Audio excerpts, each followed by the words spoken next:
Welcome to Policy Refresher Training for D 4.7, Hazard Reporting. Today's brief agenda will answer the following questions. Why is this training needed? Who does this policy affect? What do I, as the individual supervisor, employee, or volunteer, need to do? Where do I get the form discussed in the policy? What is the overall process? And what if I have questions? This training is being delivered to all supervisors, employees, and volunteers due in part to the recent large liability claims filed against the department. It's important at this point to talk about how large claims impact our annual insurance premium to the Arizona Department of Administration, or ADOA. Each year, ADOA assesses the amount of premium the department will pay based on a few factors.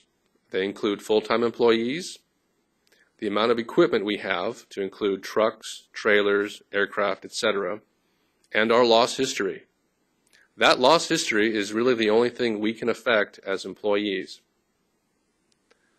Additionally, this training is being offered because of the lack of awareness of the current policy and the fact the policy itself has undergone a revision to include the form, overall process, and defined responsibilities. This policy enables the department to take a more proactive approach to safety and preventing injury, losses, and liabilities.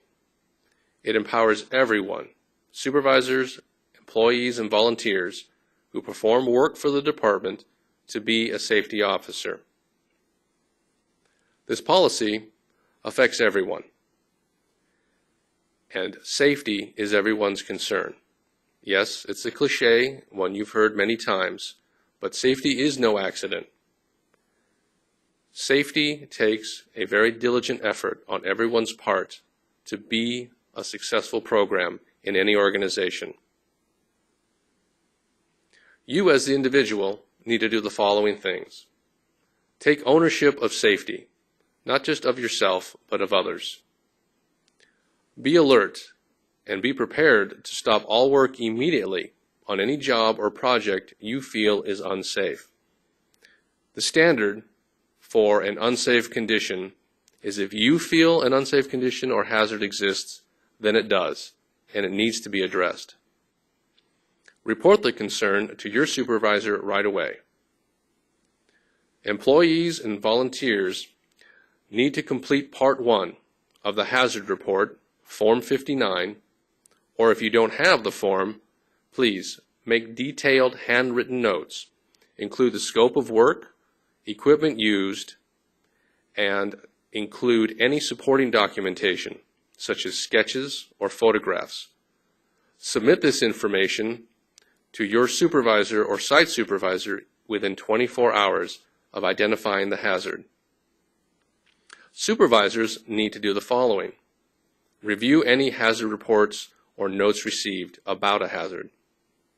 Ensure no immediate danger to people or property exists. Contact your branch chief or regional supervisor to discuss the hazard. Develop a plan of action to address the hazard concern, and complete Part 2 of the hazard report with your branch chief or regional supervisor input. Finally, forward the completed original report to your assistant director and copy the loss prevention coordinator within 5 days.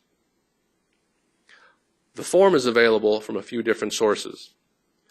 The Internet Forms Directory, the Rules and Risk Management webpage on the intranet, or by contacting the loss prevention coordinator and having it sent to you by email, fax, or inter-office mail.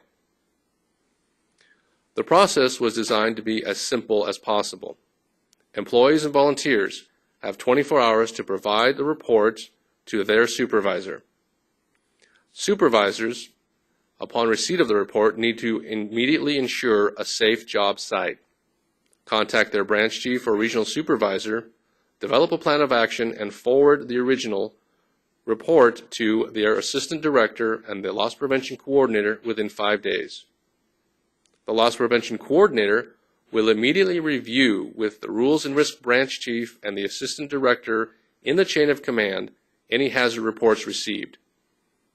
They'll make a determination of when to present that report to the Loss Prevention Committee, either immediately or the next Tuesday meeting of executive staff.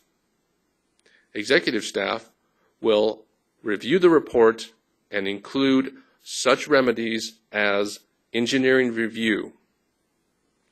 Finally, the Loss Prevention Coordinator will ensure the final version of the completed form is returned to the regional submitter. If you have questions about this process, the policy, or the form, please review Policy D 4.7 Hazard Reporting. Contact your supervisor, branch chief, or regional supervisor. Volunteers can contact the volunteer coordinator, Les Bell. You can contact the Loss Prevention Coordinator, Vic Anderson, or call Judy Paxton, and she'll forward you over to me.